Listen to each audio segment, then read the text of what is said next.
Hello, hello, hello. Welcome, welcome, welcome. I hope you guys can hear me. Can you guys hear me? I can't hear anything. Can someone give me a thumbs up? Can you hear me? I can't hear anything. Yes, all right. Good evening, everyone.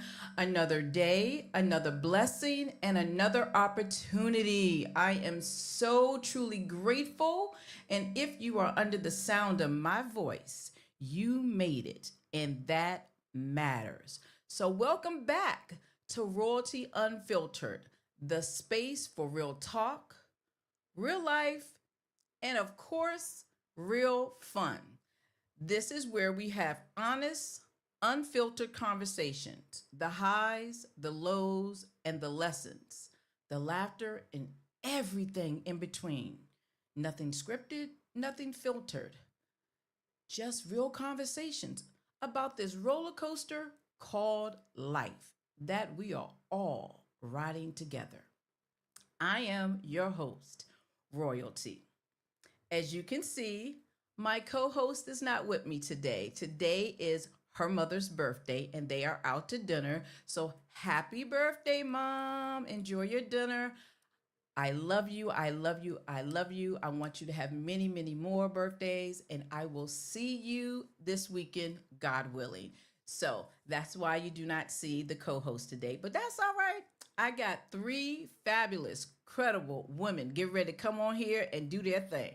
So I'm going to go ahead and start the show. We are continuing our series, Crowned in Strength. This is where we honor the women who came before us, the women shaping our lives today, and the young women rising to lead the future. But before we bring our guest in, we must take a moment to recognize the women, the brilliance who helped shape the world that we're in today. These women right here did the daggone thing. I am so grateful for what they did because guess what? We would not have what we have today if it wasn't for these ladies right here. Let me bring them up to the stage. Yes, Marion Van Brenton Brown. She created home security system. So guess what, everybody? We wouldn't have the Ring camera. We wouldn't have Brink. We wouldn't have what's the other alarm systems that we have if it wasn't for this young lady right here, Marie Van Britton Brown. She was a nurse, and her husband came up with the idea of audio visual home security system because she was a nurse and she worked different hours. And so she was just nervous being home by herself and coming home. So they invented this. I was like, wow, never knew this. So thankful for this. The next we have is Alice H. Parker, Central Heating. Can you believe this? This is why we have central heating, y'all. She created central heating system using natural gas. Her invention played a key role in the development of the heating system that we have in our homes today. Grateful, grateful, grateful. I'm just doing just little tidbits on these young ladies. Please look them up yourself and get this education. It is out here. It is out here. I knew nothing about this growing up. So this was so interesting for me to find this information when I was doing research. And the next lady we have is Lucille Bishop Smith. Before there was Pillsbury or Betty Crocker. This black woman, Lucille, from Texas in the 1940s, started one of the first packaging food companies in America. She created the first hot biscuit mix, making history right from her kitchen. But Lucille wasn't just a cook, she was a teacher, she was a chef, and a visionary. She served the presidents, governors, and even airline passengers. She was the first one to become the first American woman who catered first meals to American Airlines. Has anyone ever heard of her? Anyone? I never heard of this woman until Munchie sent this to me. She's like, "Did you see this?" I said, "Girl, I ain't never heard of this woman. Never heard of her." She created this before there was Pillsbury or Betty Crocker. I was like, wow, this is so interesting. And her restaurant, and her family still have it going on in Texas. So look them up. They are still located in Texas. They still have her restaurant there and a museum and everything. So if you're in, I think she's in Houston, Texas. Don't quote me on that, everybody, but look it up yourself. But I think she's there in Houston, Texas. So if you're in the area, swing by and pay your respect and go get some of that biscuit and that food and let me know how it is. And Lisa Gil, I know I'm gonna mess her name up, Gilbitter. You see this stuff right here? These gifts, animation that we like to do, the little smiley faces, the little stuff. She created this. This lady right here created this. She is a computer scientist and chief executive. I think she worked for Google or worked with Google. And so she's done a lot of stuff. She is graduated from Brown University in 2011 with computer science degree, and she does startup programs. She also worked with, I think, President Barack Obama, if I'm correct on that. I was reading something about that as well. So she has done a lot, but I am so grateful that she created the gifts for us to, be able to get our little smiley faces on, our little animation going on. So she did this. And our next woman that we have, the GPS, the GPS, Dr. Gladys West. I'm so thankful for Dr. Gladys West because, to be honest, I have a hard time reading a map. Till this day, my brother tried his best to teach me how to read the map. When we be out doing our deliveries, I couldn't read the map to save my soul. I was like, just give me a landmark and I will get there. But thank you, Dr. Gladys West, for the GPS. She created the GPS for us to have the GPS right now. So the GPS in your car, the GPS on your cell phone, everything is from this beautiful woman right here, Dr. Gladys West. And Marion Roger Kroc. Now, if it wasn't for her, we wouldn't be talking right here. We wouldn't be having this podcast. We wouldn't have Skype. We wouldn't have Zoom.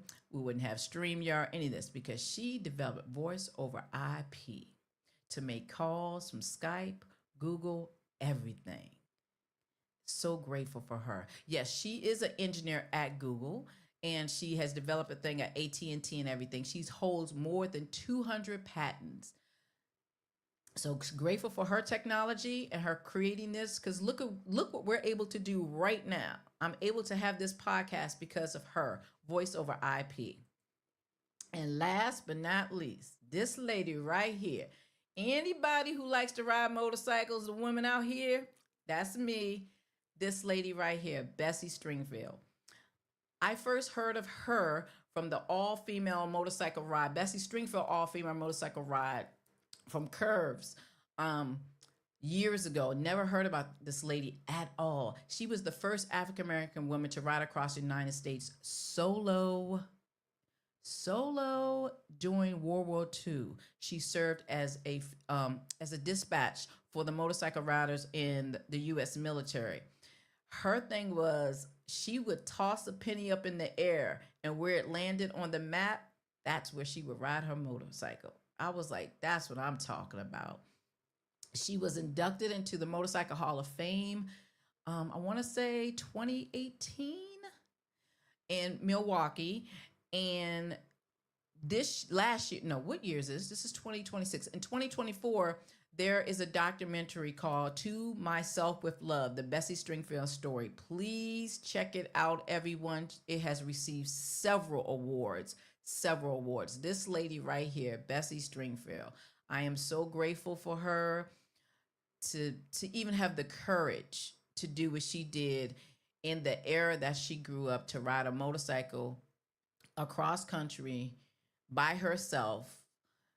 And the roads weren't like they are today for us to ride. So for her, hats off to all these ladies right here. I am so grateful for everything they have contributed to the world for us to be able to do what we're here today. They didn't just contribute, they changed the game for all of us. So I'm just like thankful. I know we all are. So thank you, ladies. Thank you very much.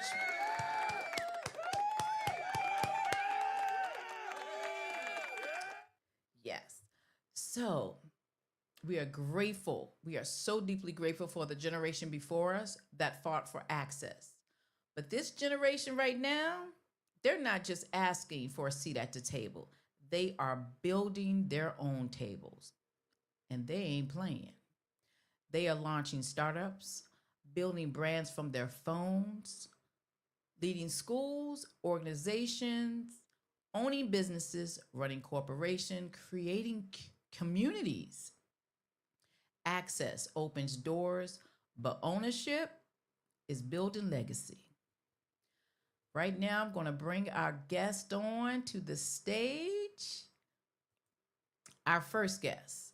Let me start by honoring a true trailblazer, a woman with a vision, over 20 years of leadership, courage. She stepped into a space dominated by men. And she said, there is room for us. She founded the Eccentric Lady Riders Motorcycle Club, creating a sisterhood, a movement, and a lasting impact. Family, help me welcome to the stage Miss Anita Holton, aka Nita. Hey, sis. Hey, Royltee. How Can you you hear doing? me? I can hear you. Can you I hear can't me? hear you. Let me see. Everybody, can you guys hear her? Can you hear me? You guys can hear her? I have the volume up. I'm gonna do me a favor, come back out and come back in. Okay. So you guys heard her? I couldn't hear her at all. Okay. I couldn't hear her at all. I'm gonna wait a few minutes to see if I get her to come back. Okay, she just came back. Let me add her back. Let's see.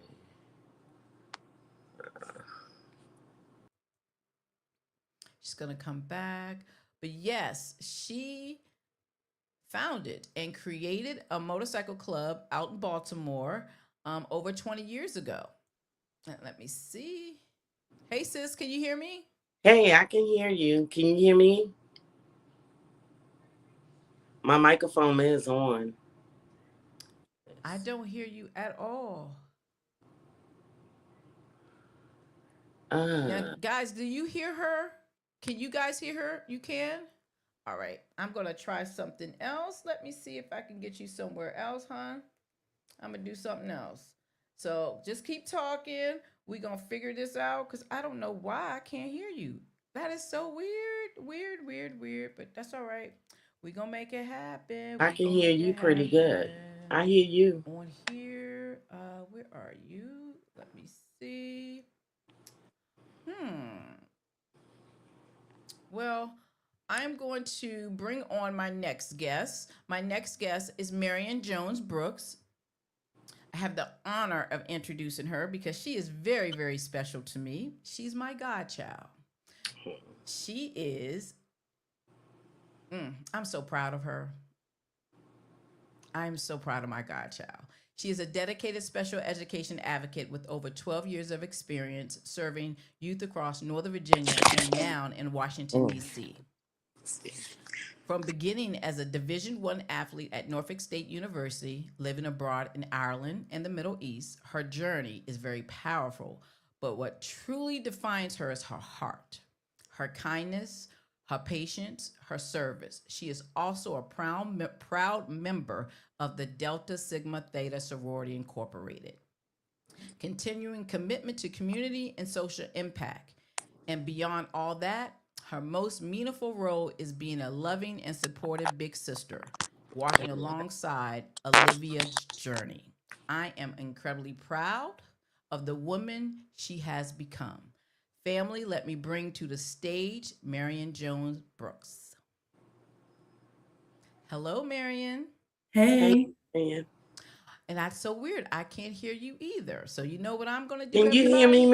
I Marion? am going to remove myself from the yes, I stage can and hear bring you. myself No, back. So, okay. hold on. Okay. So it's, yeah. Hi, Marion. I'm Hey, how are Anita. you? Nice I'm to meet president, you. founder of Eccentric Okay, Lady I'm Riders back. Can Motorcycle you Club guys still hear me? from Yes, Maryland. We can hear That you. is, I can't hear you Now guys we can't one hear her at bit. all. Mhm. This is Not at all. unbelievable. All right, let me do another way. This is crazy. This is so weird. I can't hear not a information from none of y'all. Not near nothing. I can't hear. Absolutely nothing. Anita, can you still hear me? Let me see over here. Let me see if I can get you over here. Still nothing. Still nothing. This is crazy. Lord have mercy on my blessed soul. We can't hear you. Marion, can you Oh hear? my God. You, I can hear This is her. you can hear her? I hear Yes. absolutely nothing. I can't hear neither one of y'all Okay. now. All right. I hear y'all. Hallelujah. There's a God. There's a God. There's a God. There's a Amen. God. There's a God. There's a God. There's a God. There's a God. We've got the applause going on. All right, so I have found y'all. I have found y'all. I found you. Okay, Nita, I think you put yourself on mute, baby. Okay, so I hear everybody now. I think we are all in business. I think we are beautiful. All right, hi, handsome. Hey. Okay, so I'm glad we are back in business. Ooh, Lord, I was like, what is going on over here? And our youngest guest, I'm known as Pretty Baby before she was even born. Okay. Our youngest guest is a Of course, dynamic y'all see my entrepreneur handsome who nephews. is a dedicated owner of I Essential can't Host hear Beauty anything. alongside her husband Denzel. She is a creative Let me go visionary, back out. a mentor, passionate about helping beauty professionals grow into both skills and purpose. With a strong foundation in cosmetology and advanced industry training, she has built a salon environment rooted in excellence, transformation, and intentional design. Grounded in her faith in Jesus Christ, Essence uses her platform to inspire both spiritual and professional growth, empowering others to build businesses and I lives don't know, centered on ladies. purpose, excellence, and faith. Family, please help me welcome this beautiful young lady right here who I am so proud of as well. Essence Clark Spence to the stage. Hi, Essence. Hi. Hello, everybody. Thank you guys so much for coming. I just lost Nita. She's coming back. She will be back. She will definitely be Can back. you guys hear me? Yes, I hear Yes. you just Okay. fine. I hear you just fine. Jesus. Thank you guys. I was like, what is going on here? What is going on here? So, but it's all Perfect. good. I was like, it is what it is. It is what it is. Thank you. How's everyone doing today? Wonderful. You guys doing wonderful? Yeah. Doing Yes. So, well. how was your day today? It was good. I'm usually off on Wednesdays, but I went to work today because I am going to be off this weekend. So, Oh, yes. okay. Okay. Did you go to work today, Marion? Yes, I did. I had a productive day, the kind of day where you forget you even have a phone or anything else because you're just locked in on finishing tasks so you can leave and enjoy the Oh, sunshine. oh my God, you guys were busy. You guys were busy. That was like my day today too. Oh my God. What do you think about the women in the slideshow? Oh my goodness. I didn't know that they invented all that as well. Extraordinary. Yeah. You taught me Extraordinary. something. What would Yeah, the this world be women. without women? Yes. I'm just like the technology and stuff they created. We wouldn't even have that today. We wouldn't be able to have this conversation right now for the women Absolutely. what they created. I was like, wow, and I didn't know any of this growing up. So I'm so grateful for the technology. Hey, Nita, you back? I think I'm back. I can hear Yes, you honey, you guys are good. back. You are back. I was Yeah, just I talking had with to the go ladies, out and asking them come how back their in. day was. Yeah, So how was your day, honey?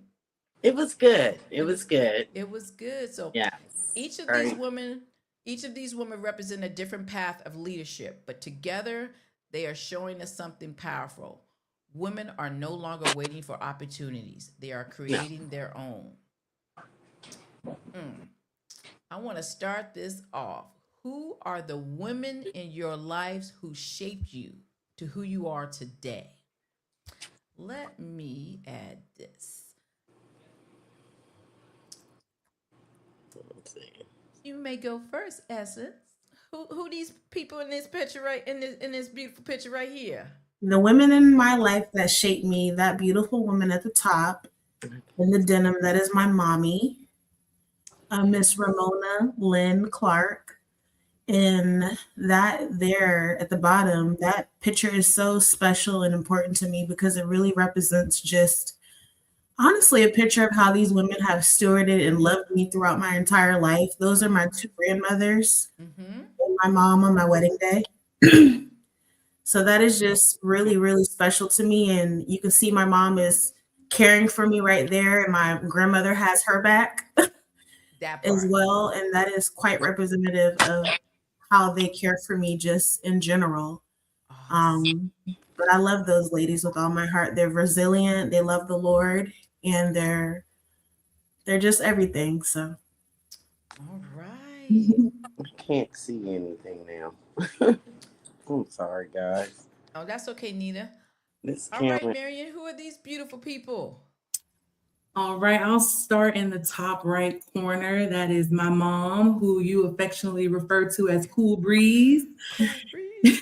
That's my best friend, y'all. That's the one you guys, she'll never get on camera. If y'all ever see her on camera, I don't know how we gonna do that, but very rarely will you Yeah, see her on she camera. is definitely somebody who has always like given me the tough love that I needed, always told me to like adjust accordingly and just like keep things moving and stay focused. Mm-hmm. The woman just below her is actually her mother and my grandmother. I always like to share with people that while I never met my mom's mom, I'm named after her, and ironically enough, pursued the same path as her, working and serving in the community and also in schools, specifically focused on making things better for students with disabilities. We'll move to the left where my mom is featured again, and you'll see myself, but also my sister, who you mentioned in my opening. I just have one sibling, and that is Olivia. She is currently attending Texas Southern University as an accounting major. And in the beginning, I really wasn't too fond of being a big sister. You know, when you get a sibling when you're 13, like, please. oh Now my you got gosh, name. yeah. Now you got to process Essence sharing was Christmas ashamed. and like just sharing everything and sharing for life pretty much. But now we're locked in and definitely love her through and through. And just above her is my grandmother, Almeda. That is my dad's mother. And she is someone who told me when I was very young, you're going to travel the world, you're going to be great, you're going to see people, and you are going to basically like walk in the path that God creates for you. And I ended up going to Ireland, going to the Middle East, and really truly meeting some of the most amazing people who really shaped the next steps in my personal life and my professional life too. Amen. Look at these strong women. Mm. Mm. Wow. And Miss Nita, tell me about these beautiful, strong women right here that you have as Mm. well. Well, this is my family. That's my mom up in the right hand corner. I think I was probably about 13. Mm-hmm. My mom was a single mom. She was married. She came they're from the country. All my aunts inspired me Mm-hmm. because they didn't have the best education. They didn't have what they installed in me to get to where I'm at today. Okay. They didn't have um they had plenty of common sense, but they didn't have a lot of education. And my mom, she dropped out of school at the age of in the third grade to take care of her sisters. So I think I inherited that because I do take care of my family. I am the only girl with three boys, Ooh. and my mom raised us, you know, college. My brother went to technical school. He had his own business at the age of 28.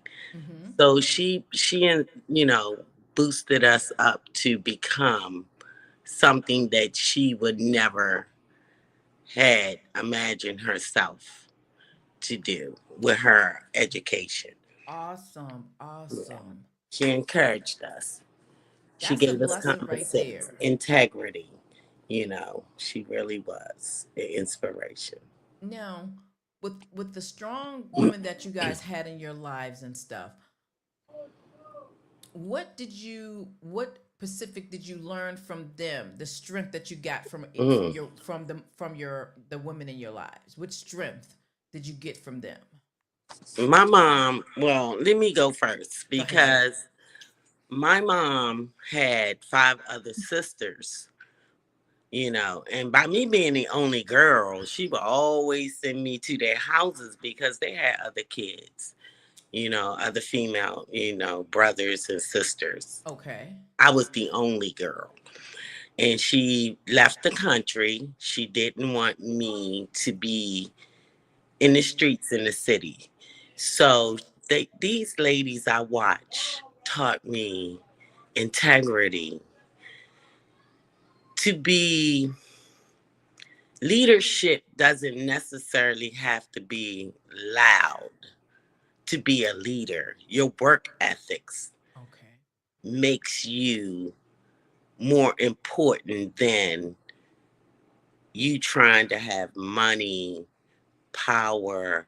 These ladies, the struggle was real back then, you know. So to watch them, watch my family, my cousins who got businesses, $500,000 homes, and and we all struggled being raised in a 1 bedroom house, These ladies really, really impacted my life, because if they can survive and raise me off, my mom can raise me off of a third grade education, it's no excuse for me. It's no excuse. So Amen. I strive to be the best. And, I can be, you know. Okay. Essence. I would say two things. I would say the love walk and just the way that they love other people, The go. um, no matter the circumstance. And also to just the perseverance.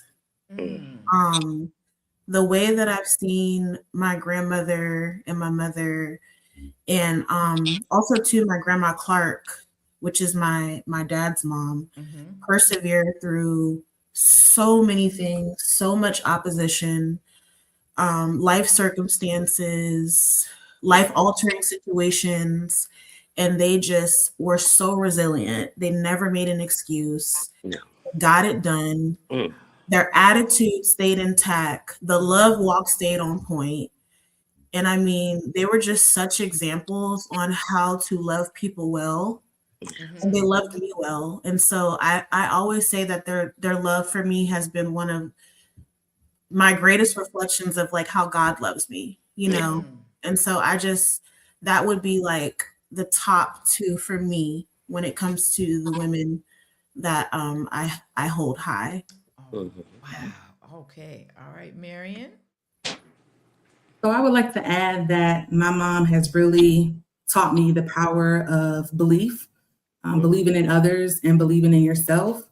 There's literally no idea that I could take to her and she would tell me, no, I don't think that's like a good idea for you. Wow. She would tell me, like, if this is something you want to do, do work it. for it, surround yourself around the appropriate people that will pour into you appropriately and positively so that you can flourish.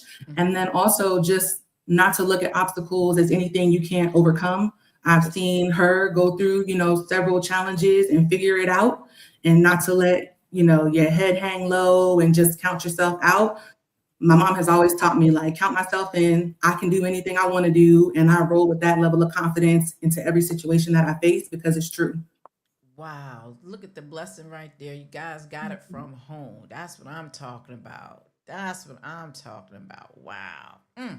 What a blessing right there. And to be able to recognize that. That's the blessing as well. To be able to recognize that. And I see with all of you guys give that back. So to have the blessing come to you and y'all blessing others as well. You just keep trickling it down. So that's what I love about it as well.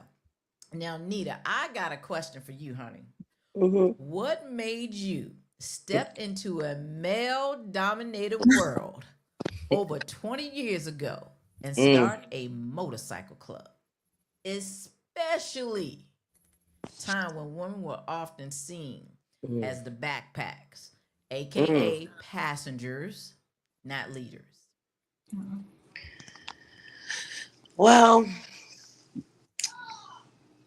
I'm gonna start with my brother. He inspired me. He Okay. died at the age of 28, and he was the real rider in the family. He loved motorcycles, but I didn't know what it. I didn't ride. I didn't see his passion until after he passed. Okay. But long story short, like I said, my family struggled. Mm-hmm. My aunts, they made it work. The love, the family, the bond, they pulled together to raise each other kids. And as I was growing up, I seen some of the young ladies struggling. I seen how they wasn't confidence. I seen how they were lonely. And by me being the only girl, I was always looking for that sisterhood. So Okay. when I learned how to ride, I understood the passion that my brother had. So how can I put that passion, because it's a man's world, it's not for females, Mm-hmm. help the next one, support a sister, and still receive the sisterhood? I did something that women come together, support each other, Yes. pull together. Females can conquer anything if we all just come together. So I took the chance on an all female club. You know, Men will respect you if you ride your ride.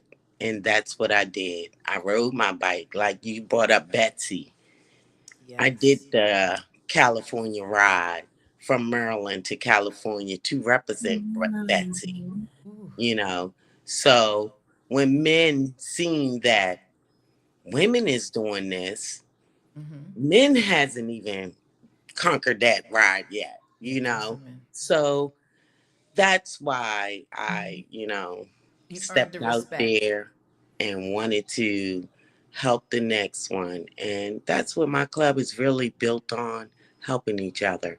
helping each other in the community, and you guys Yep, in earned the it, and you earned community. the respect Yes. and everything. So that's the way, and you went about it the correct way. Yeah. So you didn't just jump into it. No. You found out about it, and I you talked. educated, yep. Yep, you get Educated educated. myself. Mm-hmm. Okay. It wasn't easy. Trust and believe. It Oh wasn't God, no. easy. Mm-mm. Because you stepping out there where the men at. So the men is like, mm-mm. What you Men doing expect us here? to be home. That part. That So part. it definitely wasn't easy to earn their respect. But they respect me. I've been on this step for 22 years. Okay. And I can honestly say that these men respect us. I didn't have to lay on my back to earn that respect. And I'm grateful. I'm blessed. That's You good. know, I found That's sisterhood. I'm and doing supporting one something. another. Yes, I'm helping in the communities. You know, giving back to churches. I'm just, I love it. You know. Good. Awesome.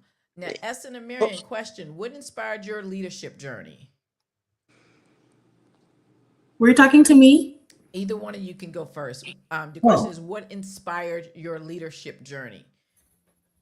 leadership journey.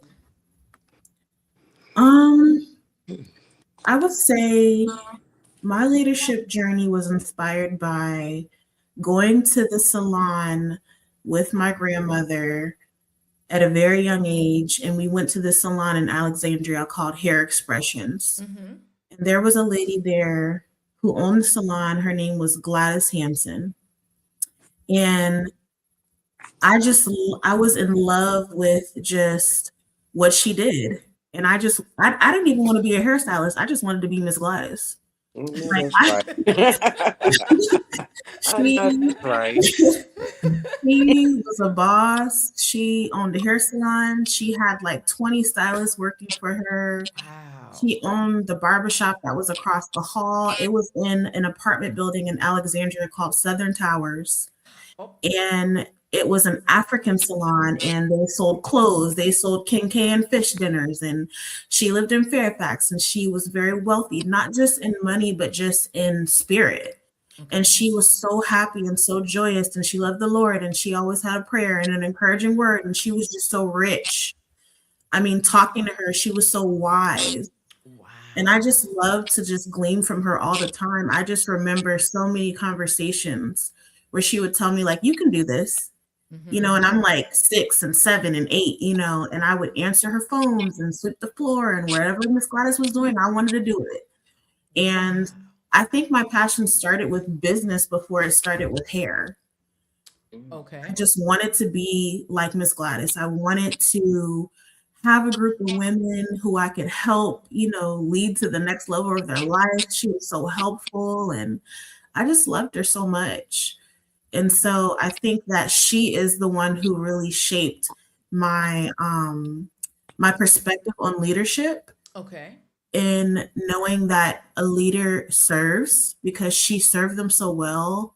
And I really loved Miss Gladys. So I think it started there. I think it started with her. Awesome. Mhm. Wow. Thank you, Miss Rest in peace, Miss Gladys. Gladys. Yeah. Oh yeah, rest in Thank you, peace. Miss Gladys. All right, Marion. So I believe that my leadership journey actually started when I was teaching in Abu Dhabi in the Middle East. At the time, I was just looking to travel. And for those of you who may not know, if you graduate from a school in the US and you're a native English speaker, you can go overseas and teach. And I took advantage of that opportunity. But what I would soon realize is I was teaching first and second graders, some who only knew 6 letters in the alphabet, some who couldn't spell their name. And at the Mm. time, being that I studied business and journalism prior to pursuing teaching, I Mm-hmm. didn't really know cognitively what the processing deficits were or what the different disabilities were and how that might impact their outcomes in the classroom. So I went to meet with the head of school, who is equivalent to the principal in the US. And I said, hey, I see some of these kids are struggling. I'm wondering what they can do. I don't know if I'm doing enough. And his response to me was just, within this specific culture, it's not something that is spoken about a lot. But if I really wanted to help them, I could pull them from like recess or PE. Well, that didn't sound right to me either, because kids love recess, PE. They love lunch too. So why would Yes. I take that from them? Mm-hmm. And, although my contract was about to be renewed and I was about to get some even prettier pennies and a nice little raise, I had let them know I want to do this the right way. So I'm going to go back to the US and I'm going to pursue a degree in special education. And I'm going to let every school I work at, every leader that I come across know that this is my purpose, that I intend to serve. And I've been doing it ever since. All right. So you had challenges when you was in Dubai. Yes, How yes. did I have a question? How did the kids, the young kids, the boys react to you being their teacher and they having to listen to you when the culture is different? Yes, it is different. So, in that particular space that I was working, every kid had a nanny and a driver. So, Oh they wow. would come to the doorway, their nanny would have their backpack, and they would walk to class and, sit them at their desk and go on about their day. This classroom was also set up where girls and boys aren't allowed to sit next to each other. So, I had 2 rows of boys and 2 rows of girls.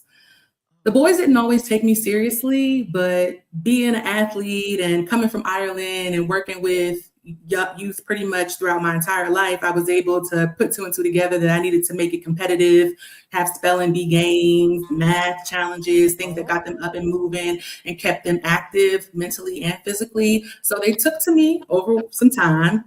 Sometimes they were a little bit hard headed and, did what kids do. But I think that overall they were respectful. They take it very seriously if you say you're going to call their father, and they don't want that to happen. But I think we formed a lot of good relationships, and I really embraced and honored the opportunity to learn more about their culture. So even first and second grade, they can communicate and teach me about what's important to them. So I leaned into that so that they would lean into the lesson I was trying to teach and not go off script. Awesome. That's a good way to do that. Awesome. I didn't think about it like that. So how long were you in Ireland and in Dubai? Yeah, so right after I graduated from Norfolk State, I actually left the country for the first time ever in my life. I didn't have a passport. I honestly didn't think I'd ever leave the United States. You know, when you graduate from college, that's a pretty long time. You're entering young adulthood. But I was in Ireland for a year. I was playing semi-professional basketball. I was coaching one of their youth basketball teams. I had middle school age group, and then I was also studying at the University of Limerick, which is where I got my MBA. That was supported through scholarship from a nonprofit organization called Sport Changes Life, which is located in Belfast, Ireland. And while I was in school, career fairs happened, and I came across the Sabis Network. They were doing interviews looking for people to go to the Middle East. And so I interviewed and went through the process. And then I was placed at the International School of Shoifat, which is actually in Khalifa City. And it serves the local community within Abu Dhabi. So I actually got to truly experience the culture and celebrate all of their national holidays and really learn a lot because I went from one country to a totally different one back to back. Wow. That was such a blessing, such a blessing. Wow. You know, I have a question for all of you guys. When you were younger, did you ever think on what you wanted to do when you become older? You know, if you want to talk to your younger self, like what you know today, be like, what would you tell your younger self? You know, 'cause when you were younger, I was I was very nervous to say anything. You know, I would take chances, but I'll be quiet about it and stuff. So like, you know, some people when they come out of high school and they think, oh, I'm going to go to college, or you need to go do this or go to do that. I think some people, college is not for everybody. You know, let's just be honest.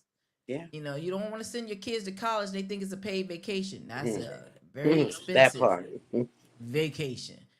Right. Sometimes people need to get a trade. Mm-hmm. You know, some people not. You know, college is just not for everybody. So when you were younger, did you think you were being leadership? Did you think, like Essence? Did you think you would be owning your own hair salon? Yes. And you did see. That's what I'm talking about. She's talking about yes, yes. That's what I'm talking about. And you have more than just your hair salon, don't you? Yes. What else do you have besides your hair salon? Yes. My husband and I actually own the salon together, Mm-hmm. and my husband is a full service stylist as well. And we also own a thrift store within the salon, and it's called Agape Village. And where are you guys Nice. located? We're located in Manassas, Virginia, by Prince William Parkway. Excuse me, Mm-hmm. by Prince William Hospital. Okay. All right. Yeah. All right. All right. So, what challenges did you guys face starting your company, starting your corporation? Nita, Mm. definitely. What challenges did you face even starting the motorcycle? You know, that wasn't, you know, something. Well, I faced a lot of challenges. Okay. One, um, females wouldn't accept me. You had well, my organization is in Severn, Anne Arundel County.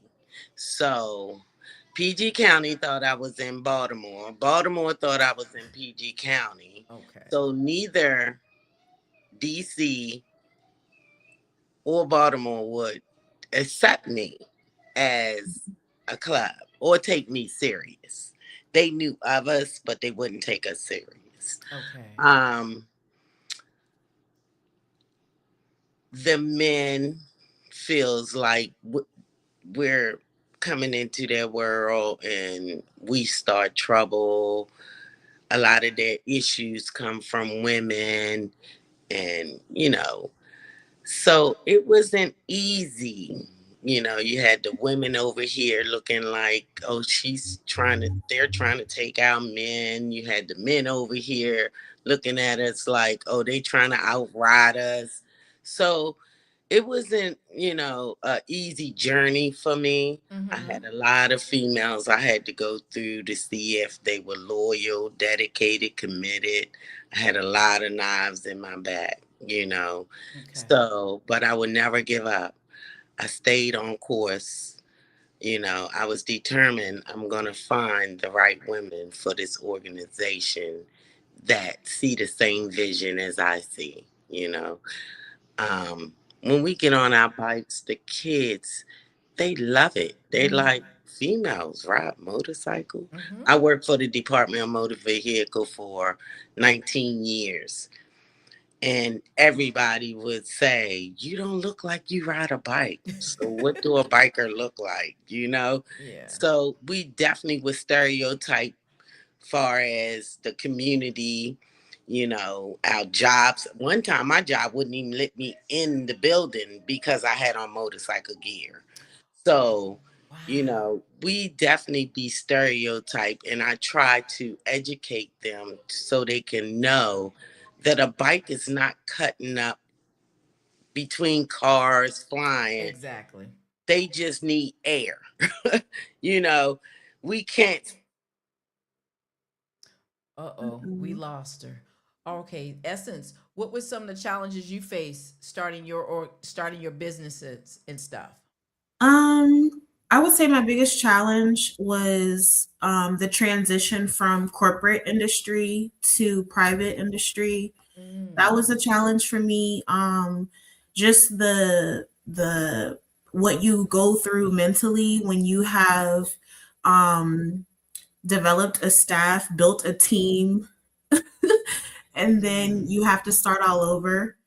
And I was working at a Volume 3 salon in Clifton, very successful salon, corporate salon at a Uh-huh. chain. And it was time to leave because I had hit a ceiling. And those are really, really hard, scary decisions when you work in the beauty industry because you go from guarantee money, you Mhm. know, Mm. to are your clients going to follow you? That's How are you true. going to start this business? What's your overhead going to look like? I mean, you just have so many things. And so that transition was really, really hard. Fast forward to me actually transitioning. I step out on faith, well, half faith because I wasn't following the Lord completely yet. So I step out on faith and my salon burns down to the ground, fire to the ground, What? I didn't and know I lose that. everything. Wow. And so that was the hardest um, thing that I ever had to undergo in business. Okay. And I will tell you, then it felt like it happened to me, and now I know that it happened for me. And Mhm. that's how Amen. good God is. Because I wouldn't be where I was if that did not happen. And Mm-hmm. it's just how He works, how He just uses those things to catapult you into the place that He wants you to be. But that was the hardest transition that I ever had to undergo, and it didn't feel good, and it didn't look good, it didn't look positive, it didn't look hopeful, any of the things. But I'm so happy um, that God is sovereign, and then it's not up to me. Amen. Yeah. Amen. Amen. And Marion? So for me, I felt like growing up, I thought I could really just do anything. Like I said earlier, my parents told me, you're destined for greatness. So I figured I would lead, but I wasn't sure in what capacity. I remember in middle school thinking that I wanted to be a crime scene investigator because I was obsessed with CSI. Then I got to high school and started writing for the student newspaper and went on to college and wrote for the student newspaper, worked for the Norfolk State radio station. And I was like, now I'm going to work for ESPN. And so like, Mm. I always tried to like fully invest myself into what I'm passionate about and like the creative energy that surrounds that so that I could see how far I could go. When special education came into the picture, that just kind of hit a little different. Like you get a little butterflies in your stomach, a little tingly feeling, and you're like, oh, this is it. It's definitely a challenge in general. But I just found that like communicating to leaders that were in positions that I wanted to be in, I would just tell them like, hey, I see you're in this role. How'd you get there?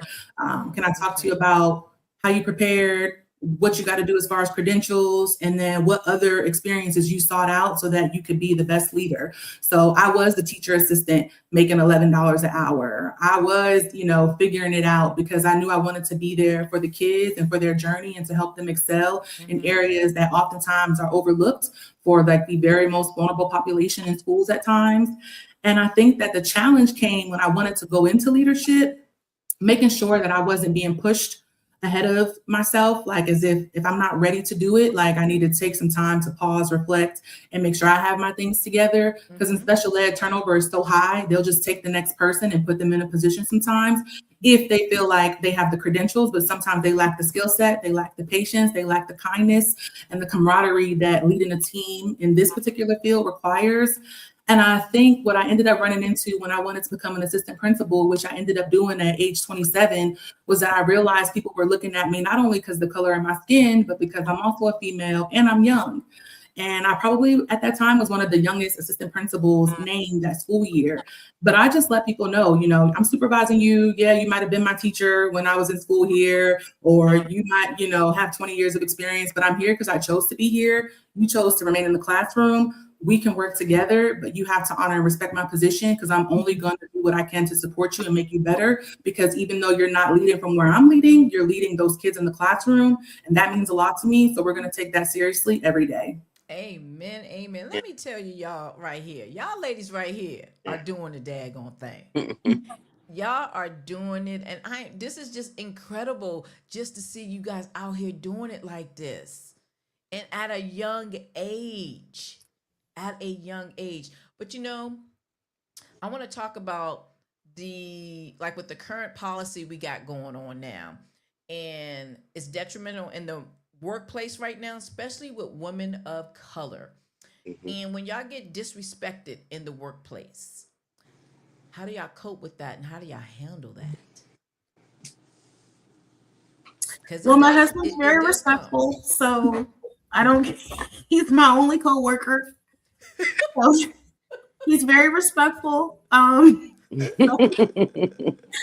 So I do when pretty. You were in corporate, okay. When you were in corporate work, that's why I'm not. That part, right? Okay. Okay. Yeah, it was rough at times, especially. I was much like Miriam. I've been a stylist for 18 years, and I'm only 34.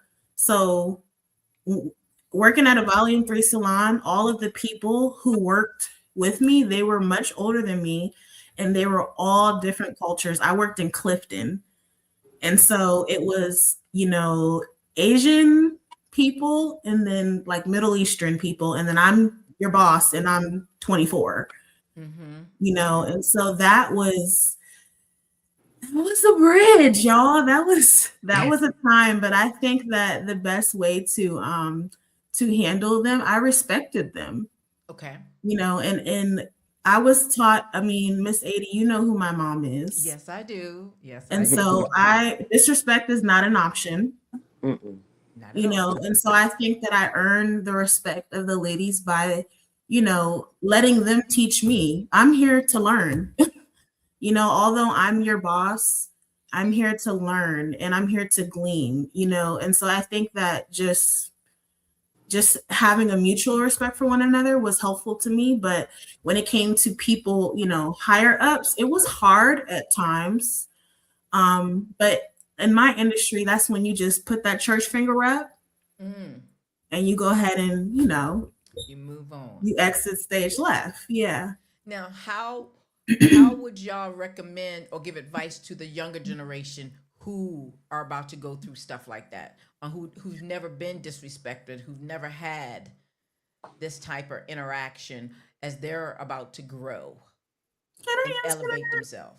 Can I answer that? Because I want all three of you guys to answer this. Yes, I want all three of you to answer this. Yes. I feel like our young generation, who we love so very much, I feel like they are very gun-ho of, being business owners, working for themselves, being bosses, being this and being that. And I think that they need to learn that they have to earn their stripes. I have had the pleasure of, bringing multiple young ladies through my salon to intern, to train, to mentor. And as soon as, they get their license or, they're ready to go get their own suite. And I'm like, but you don't have any clients, So it's just, I think that um, loving them well, but also letting them know that, hey, telling them the truth, like that it's hard out here. Right. You're just not gonna, you know, go out the gate and be a master stylist level 6. You know, You have to Right. work. You have to you have earn to your work. stripes. That's right. You Being do. honest with them. You Yeah. have to put in work.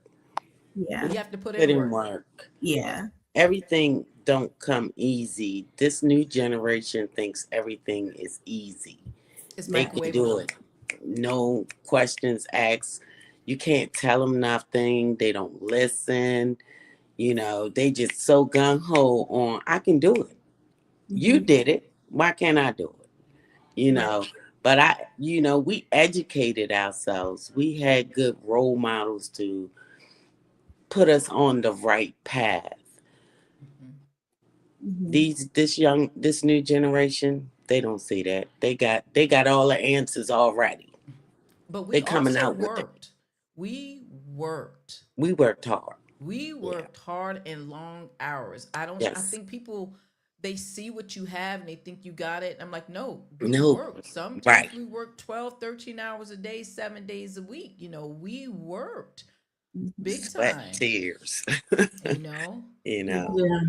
I it would was say hard. that Go ahead, I Marion. would tell them like follow your passion, but do so like purposefully. Like don't Educate sell out.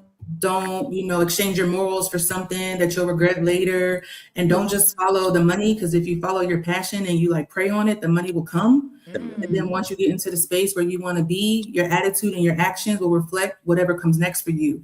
Other people that you work with, especially when you go into leadership, they're always going to try to interfere with what you have going on. But nobody can, decide anything for you. When you wake up in the morning, you choose how you're going to go into work. You choose how you're going to treat other people. And they make those same choices. And often people say this, they have to go home and live with themselves. They have to Yes. go home and look in the mirror, leave all that anger and messy, just unwanted energy to them because they will find their way like out the door or find their way just kind of stabilizing in the same career path or the same level while you'll continue to elevate and grow. And Yeah. I just think making sure you protect that and protect Mhm. yourself will definitely be, paying dividends way beyond what you'll see on your paycheck. Yeah. Amen. We got Amen. people all Mm. up in this chat. I am so Yeah. sorry, y'all, that I'm not ignoring you guys. I'm just in this conversation. We thank you. We thank you. We thank you. I see all the comments. I see everything going on. We thank you. Oh, let me see if I can see some of these questions. What's going on? They loving it, y'all. They are loving. They are impressed and everything. So they are loving what's going on. Awesome, awesome. Prayer. Somebody said prayer is definitely the key. Yes. Yeah. Somebody said, "Come on, assistant principal. Come on, assistant principal." Yes, yes, yes.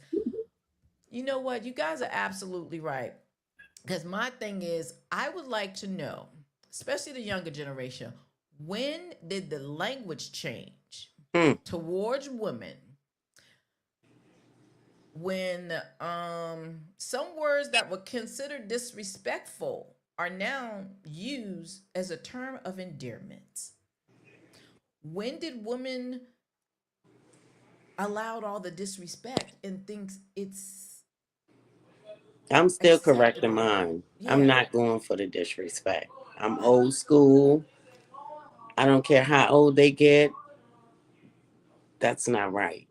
I Yeah. had one, matter of fact, my little cousin yesterday spoke up. She just turned 18. She's grown. I'm grown. I said, no, you're a young lady. You're not a grown up yet. Grown up pay bills. You still up under your mom. So you're considered a young lady. Mm-hmm. So I'm grown. Don't let that come out your mouth. Mm-mm. I correct them, you know. But sometimes they might be laying me out or cussing me out behind my back, but I'm not gonna tolerate the disrespect. I'm not going for it. It's not acceptable. And Okay. this new generation feels that soon as they turn 18, they grown. You Mm-hmm. can't tell them nothing. You can't give them advice. I They think t- that's the hardest thing that I see now is that we can't, they don't accept our advice, or they, no, I think they, I don't know if they forget that we were children too. right. We done what they trying to do. I don't get it. So, like Marion, in essence, you guys are in the younger generation. How can you guys? How am I trying to put it? How do you guys talk to your generation that are hard of hearing or being disrespectful, or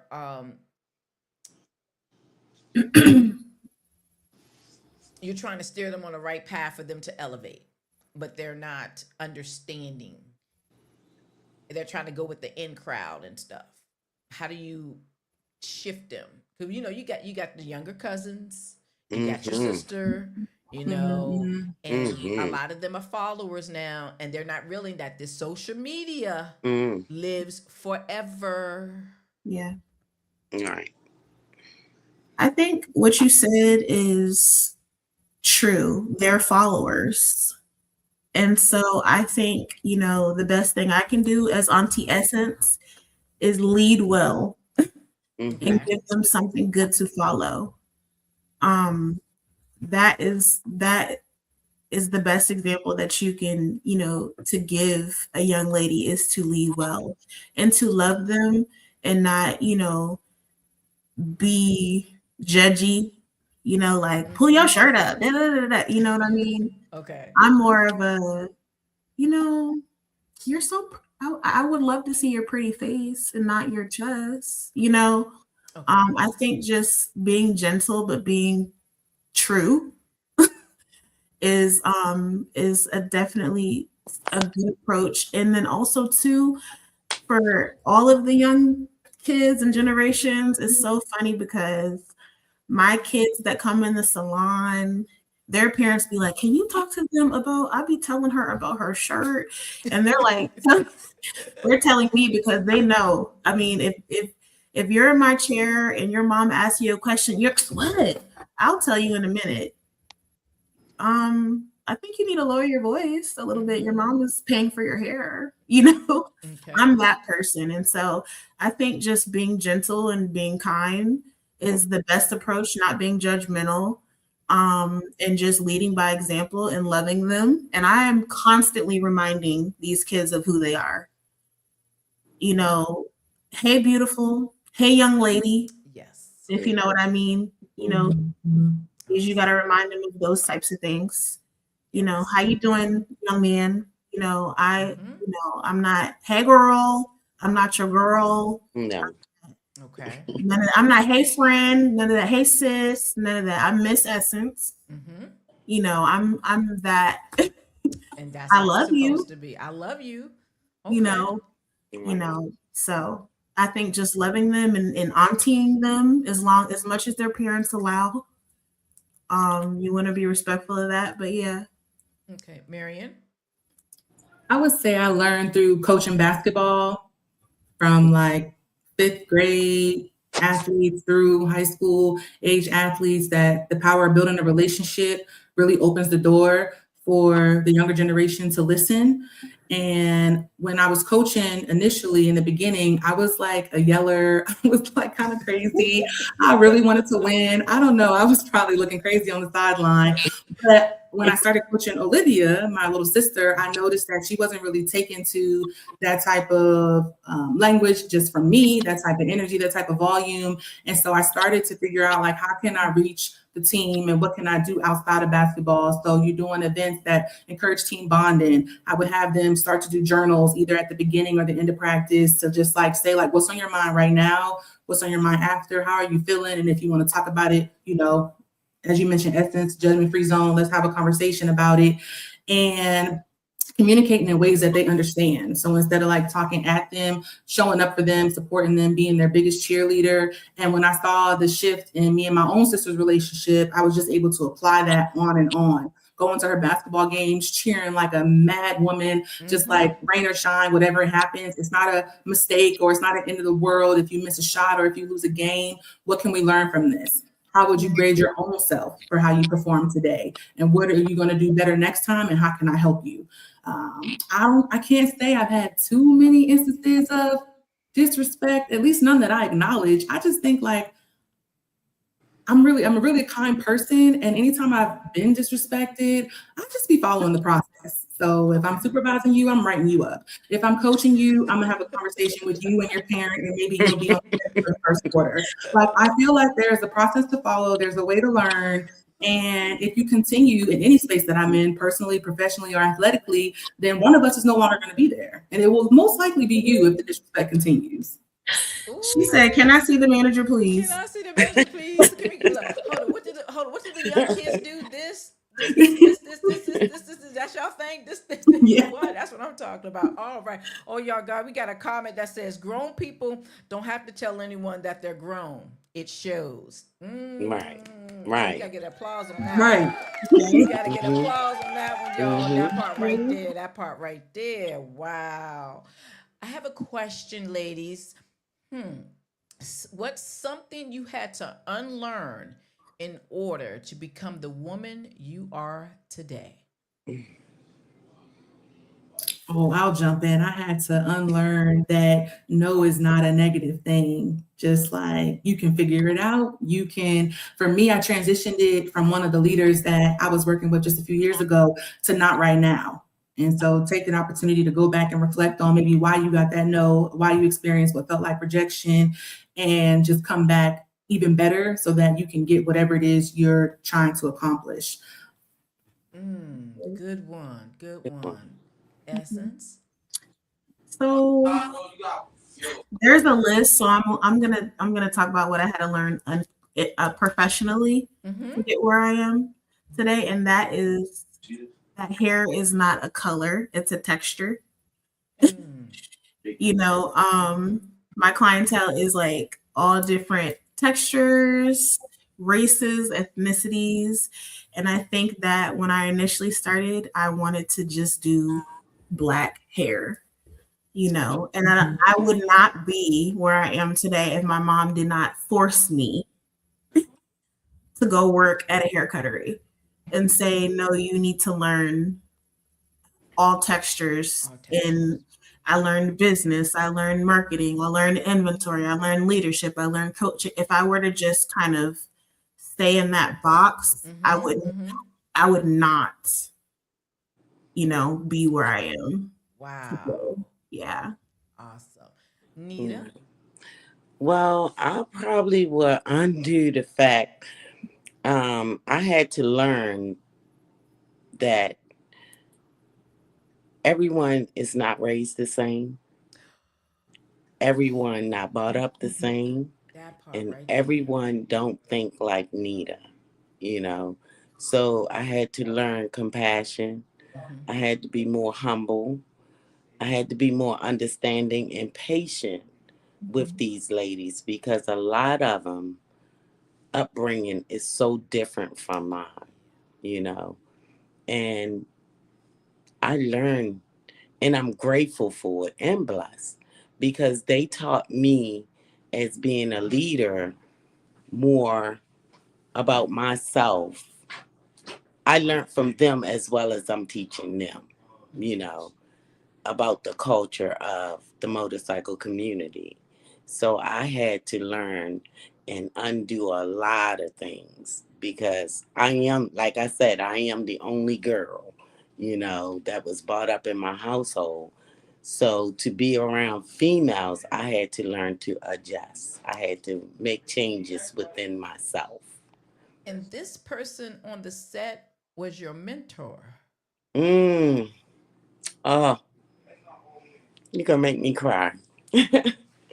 This person right here, this lady right here, TNT. Latrina Flores. This young lady I met within, I know it's been about 4 years we've been knowing each other, and she taught me more than about myself, the motorcycle culture, than I know about within 20 years I've been on this set. This lady is so compassionate. I had a motorcycle accident 2 years ago in Florida. She never left my side. She taught me loyalty, dedication, and commitment that there is women out there. There's still women out there. So my vision, every time I wanted to give up my vision, she encouraged me to keep my vision. And she showed me what I am looking for the females to be in my organization. Amen to that. What impact do you want your work to have on the next generation? Mm, legacy. Mm, I don't want just a club. I don't just want an organization. I want it to be a legacy. I want it to continue on. Right now, we're bringing in the youth to support charity functions that we do. We're teaching them how to be ladies first. You know, we're trying to get them off the streets. We're not trying to let them be caught up in this social media thing. We're taking them out to organizations, so I want eccentric lady riders to be a legacy, that organization. If I die tomorrow, I want them to continue it on. I'm the only founder, but it's many founders I consider that keeps this organization going. okay. And if they bring their kids, we got our kids involved, you know, we got a whole youth support team called Eccentric Lady Riders Supporters. Awesome. So, Awesome. Awesome. yeah. Essence, what do you want your work to have on the next generation, the impact? I would love to mark everyone with Jesus Christ and the gospel. Mm, Amen. Jesus Christ amen. and the gospel, that is my it's what saved me, Hmm. and it's gonna be the only thing that saves. And so that's the only thing that heals. And essentially whole beauty is a place for inside out healing. That And part. so it's not, uncommon at our salon where we're praying for someone or ministering to someone or counseling with someone. And that makes for people, healed people who go out and also share Hmm. and also pray for others and Mm, also counsel others and encourage others. And so that is what my husband and I really like to create, that atmosphere that cultivates healing. So that would be the mark that we leave, is just the gospel and how it heals. Awesome. We Mhm. start from within. Yeah. yes. Amen. And Marion, what impact do you want your work to have on the next generation? So, as a special educator, I decided a few years ago to pursue my doctorate in education policy, and I would like to use that credential to actually go back to teach at the collegiate level, specifically introduction to special education and foundation courses, where aspiring teachers and future leaders in special education will eventually take over and pave the way for schools and opportunities for students with disabilities. I think it's important to have someone like myself, especially at the collegiate level, knowing that sometimes even when students get to college, they're still facing struggles and challenges and trying to figure things out internally, as well as what life will be like after school when they graduate. And I think I could just bring so much to the table for them, to the experience of being a special educator, and really let them know that while there may be tough parents, tough attorneys, and a lot of other situations that are challenging when you work with a specific population, you chose it for a reason. So just lean into that and hopefully be a lifelong mentor for them as they pursue that career post graduation. Awesome, ladies. Awesome. Y'all doing it. Y'all doing it. Now, during these challenging times, are do you guys still think women are fighting for a seat at the table? Yes. Or are we still are we able to build our own, or what progress have you seen over the years? Or we still have a lot of barriers that we're still jumping hurdles on today? Well, I guess I can start. For me, I work in a female dominated um industry. Mm-hmm. So no, but I will say for me personally being the type of stylist that I am, that it is there's pushback when you want to be a set apart stylist. You kind of have to go with the culture, you Okay. know, in what Okay. they're doing and, what the world is doing. You Okay. can't talk about God in the salons and things like that. And that's why I had to get up out of there. Okay. You can't, You said, you "Nope, I got can't, the role. I got the you know what I role." mean? If Mm-hmm. he can't come, then I don't know.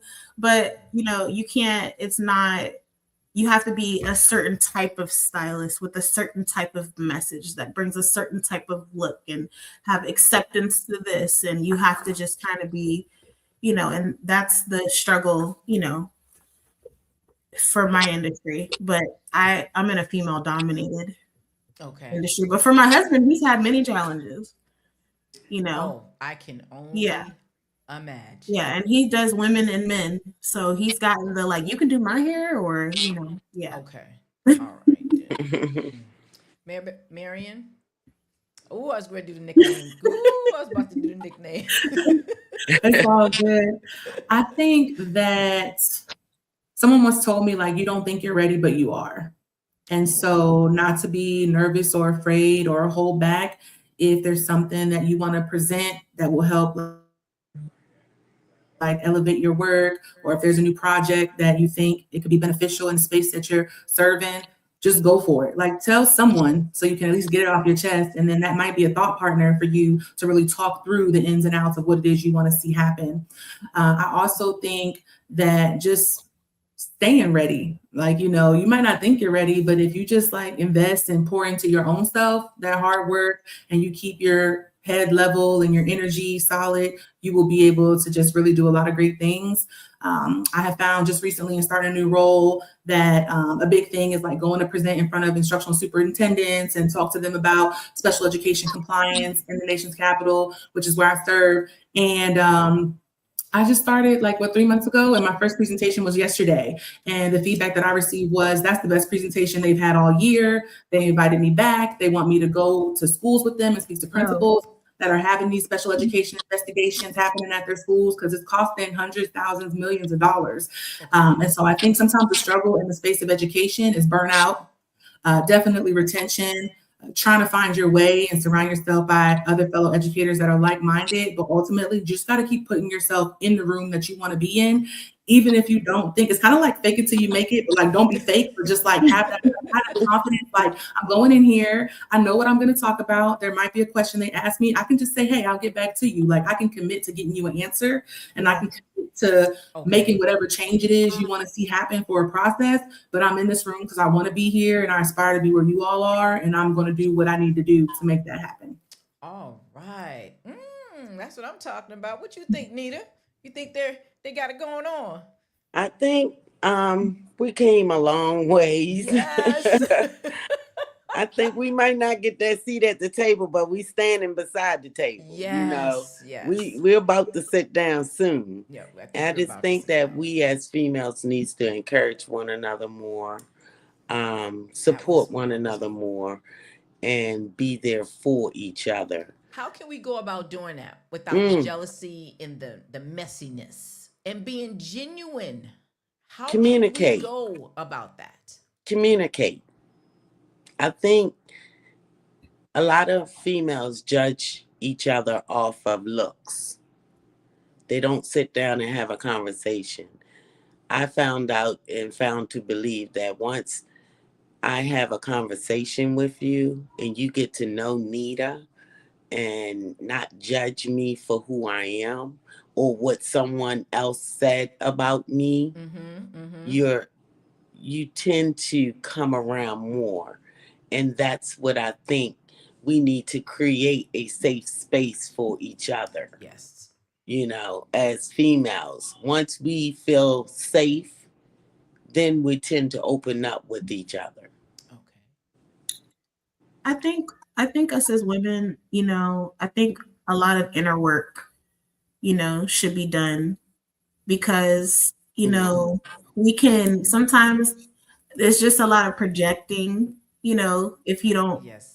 and if you don't care for another lady, or you might Mm-hmm. find yourself envying another lady. And I think that when you like you, Right. when you love you, then you find it easy to love others. Others. Yeah. Mm-hmm. Amen. Amen. And so when you're not confused about who you are, it's easy to respect who someone else is. And somebody can be who they are without, and you can honor who that person is without diminishing, who you are. Right. That And part. it's I, hard sometimes. We yeah. don't always make the mark. Yep, that's true. You That don't is always so True. make the true. mark, but Right. you can make a conscious decision to continue to work on that part of you that Mm-hmm. has that little, you know, Yeah. Yep. Yeah. You know. you know. You know. All right, Marion. I definitely agree with what everyone else is saying. And I would just like to add that, like, for me, I'm always just trying to be better than myself. And I think like learning to not compare yourself to other people and what other people got going on is important. Sometimes taking breaks from social media and social influences, just Yes. worldly things in general, and finding God's grace in what you need. Essence, I think that was lovely how you spoke about that when you responded to the previous question, Mm-hmm. because all of that jealousy and animosity and the negative energy, that just reflects internal fractures within yourself. So then you're going to turn around and bring that over here. But for my space, it will never be welcomed. So Okay. there are some friends that you have to leave behind. There are some family members that you Yeah. have to have some hard conversations with and just say, hey, Yeah. just because we're blood doesn't mean you get to just go around here That part. saying what you want to say, acting how you want to act, because we're all, representing something that we want to be proud of. Mm-hmm. Yeah. And I would just appreciate, if we did extend love to one another, did extend understanding to one another, and realize that while our upbringing and our values and things that we hold near and dear to us may be different, we're definitely stronger when we move together. Yeah. Yes. You're We Yeah. can share absolutely a lot. right. And I hadn't even mentioned about the stuff, the challenges I have. I keep forgetting I'm a woman too. Duh. Um, I had going into my field because my field. I started off. I wanted to be a flight attendant. So in high school, we had travel marketing come in our area. They just started brand new in my junior year. And so I said, "Oh, I'll take the travel marketing class." They wanted me to test it out, and I did. And I wanted to be a flight attendant. They come and bus me from my school all the way to Dallas Airport, and I would be there and learn everything and everything. And I applied and got denied and denied and denied. And I couldn't. I would call Munchie. I was like, I got denied again. I would get, you're not tall enough. Well, of course, I'm not going to grow Right. anymore. I This think is this is it. about it. Oh, but you need to lose some more weight. Now, Mm, granted, y'all, I weighed 145, maybe 150 at mm, that time. And I was like, whoa, wait, I don't weigh. I'm thick, but I wasn't. And so that's when I realized it wasn't my height and it wasn't my weight, it was my color. mm, So that was the first blow that I got. Like, ooh, this really does happen mm. in the real world. So that was my first blow. But that was a blessing in disguise because I did not know how gifted I was as a computer person. So I became a tech. And so my God-given gift is computers. Now, that was a man's field, Mm. being in that arena when I started. So I was always the only female and the only black at that. So I had to earn my my stripes and show what I can do. But I did not do disrespect. Right. One thing I do not tolerate. I have this saying: you put your drawers on the same way I put my drawers on. Mm. We all got one thing in common. We all gonna leave up out of here. And I ain't never seen a U-Haul in a funeral procession ever. Therefore, y'all ain't going with you. So you respect me and I respect you. But Right. I have been challenged when I've been cussed out in my face and called everything. And a chair thrown at me, and Mm. I've Mm. I've I've had a lot of stuff going on, but I stayed the course and just let them know, hey, you can't treat me like that. I'm not, I've earned it. So, but I've been in my field, almost 30 something years, over 30 something years. So yeah. So it's challenging out there. I think we are doing better. Like Nita said, we are right there at the table. Mm-hmm. We just have to work a little harder and smarter, but be respectful um, to one another, help each other out. I don't understand why we can't help each other out. That just what God has for me is for me. Right. So Right. anything that I help you with, it's not gonna diminish what I got or anything, Right. because what I got is what I got. I'm gonna get my blessing. He gonna bless me, but I Yeah. want him to bless you too. So I don't mind sharing. Right. I tell them I'm covered. God has me Hey, covered. say it again. Yes. That part. I'm Say it covered Covered. again. Cover. no matter Yeah. what. So I'm covered. I don't. I think if we can get the younger generation to understand that, and like Essence says, give them grace. Mm-hmm. Don't Mhm. pull your clothes up. Hey, Right. beautiful, what up, King? Hey, gorgeous. You know. Mm-hmm. I do have to correct when they come out and call me by my name, and I'm like, hey, it's a miss in front of it, boo. We're not equals. You know, you can, but we're not equals. So, what do you think the older generation of women did that help to open doors for us today? Yeah. Mm.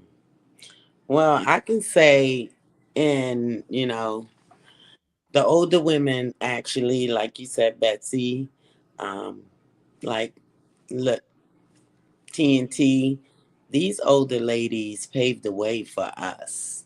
Yes. That's why I have so much respect for them, because they was the one that started riding these motorcycles, not me, Mm-hmm.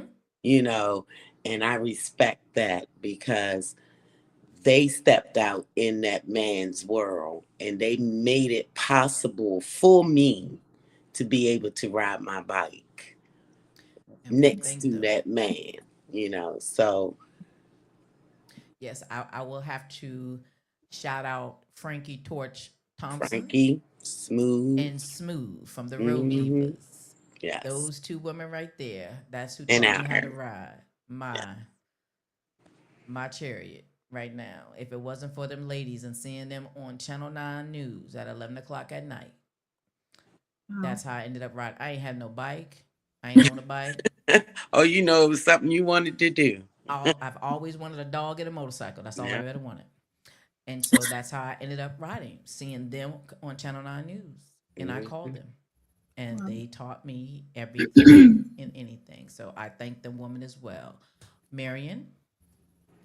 I would say that the older generations definitely open the doors by maintaining a fighting spirit, Mm-hmm.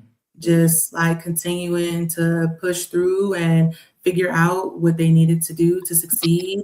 I also think, being that some of my friends will jokingly refer to me as like a nerd sometimes, that they really keyed in on the fact that knowledge is power. No one can really take away what you learn. And that doesn't mean that you have to go to college or you have to follow a specific path, but like knowledge is accessible, especially now in every space that we're in. And you can choose what you decide to like ingrain in your mind and your brain and your spirit and your soul. So when you choose the right things, you will see the benefits, just come over and over again. And I also think between the knowledge piece of it and being the spirit, having the like fighter spirit and fighter mentality, that as you mentioned, Anita, the grace, has just Mhm. completely covered them throughout the whole way. So I think that those are really the three tenets that stand out to me as far as how they open doors for us. Yeah. Amen. They paved the Essence? way. I would say strength, but in a different way. Like I feel like a lot of times we equate strength to being like, strength, like this strong and powerful and da da da da. Right. But there's power in humility. And Yes. I think that the way that they was being talked to back in the day, the way Hmm. that being underestimated, the way that they were being challenged, discounted, Mhm. unrecognized, overlooked, and Yep. just the humility in that was some real strength. That was Yeah. real. That was That was so some real. Yeah. strength. And so Yeah. they paved the way. They're not like us. No. We have a loud strength. I'm doing this, I'm that. This generation has a loud strength, and that the older generation, it's a quiet humility Very quiet. and just Yeah. courage. Very. You never knew anything. Very quiet. Yeah. And would smile. And the whole time they freeing 800 slaves. Like, you That Right. know, you know, That Right. that that's it. part. That That's part. it. Oh my God, That that part. part. Well, ladies, I want to thank each of you for this beautiful, beautiful conversation. I know we've gone over, and I knew we were going to go over because I knew this was going to be an excellent conversation, and I wanted to go over. I ain't have no time limit. I was like, I'm going to let God ride this out. Whatever we're going to do, we're going to do this. But I thank you all so much. Nita, thank you for showing us what it means to lead with courage, build a lasting communities. Marion, thank you for reminding us that the true, no, my God, I'm getting y'all so confused. Ooh, Lord. Marion, thank you for your heart, your advocacy, your commitment for uplifting the next generation. Education. Essence, thank you for reminding us that the true beauty starts within and the Mm. confidence in Yeah. something we grow into. Your Yeah. faith, your purpose, and your passion are truly inspiring. Yes. Each Right. of you represent purpose, strength, growth, legacy. And together you embody what it truly means to be crowned in strength. One thing for sure, the crown is in good hands. The younger generation is not just our future, they are our now. Yes. Boy, do I thank you, ladies. I thank you. I thank you. You thank you. And I want to do one thing is I'm so happy I have my first sponsor. Yay. Cruffle Creations, uniquely handcrafted, nice. custom designed reefs. Hand She does reefs. She does seasonal decoration. She's on Facebook. Centerpieces. It's called Cruffles Designs. Matter of fact, I have a design right here. Ooh, Lord, don't you knock Nice. nothing over, girl. Don't you knock nothing over. She made this for me That's Ooh, beautiful. Oh gorgeous. for wow. my Thanksgiving to hang on my door. It's That's absolutely beautiful. beautiful. Yeah, it is. So this is Mm. my first sponsor, Cruffle Creations. You can find them on Instagram. You can find them on Facebook. And where Ooh, else? Yep. So this is our designs right beautiful. here. Absolutely beautiful. Anything you would want. She did a motorcycle wreath. I couldn't find it. Absolutely beautiful. Just Ooh. awesome. But this is what she does. It's special. And she does this all herself. Her handcrafted herself. Absolutely beautiful. So this is our first sponsor by Cruffles Nice. Creation. They can be found on Facebook and Instagram. So please look them up and everything. And I appreciate them for being our first sponsor. Thank you. Yay. Yes. Good. Before That's we dope. close our segment, I would like to do a tribute. We must honor the women who shaped us, the mothers, the grandmothers, the aunties, the church members, the church mothers. They prayed for us, they corrected us, they loved us, they carried us through their strength we may never fully understand. Let's take a moment to celebrate them. Those women are part of who we are tonight, who we are today. So tonight, call them, thank them, honor them because of their strength. It's part of our story. So let's take a look and listen.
Yes, yes. We must thank them so much for what they have done for us. It is such a blessing to have women in our lives that have shaped us and that were there for us. Not just, don't have to be, family. It's our friends, it's our associates, and I'm just grateful. And I thank you, ladies, so, so, so much for joining on this wonderful conversation. And I hope we have inspired a young lady watching today and everything. If anybody has any questions, what would you guys like to say for the audience? I have so much conversation coming in for you guys right now. They are loving you guys. They're like, oh my God, look at this. I just want to say it was beautiful to share the stage with you guys. You guys are very inspiring and ambitious and dope and all of the things. And I learned a lot tonight. And it was just nice to have this conversation. And thank you, Miss Adie, for having me. Of course. Appreciate you for This is my thinking of baby, me. y'all. I remember she was in the room and I was rubbing the belly. I'm just so, so, so proud of this young lady right here. I just love her to pieces.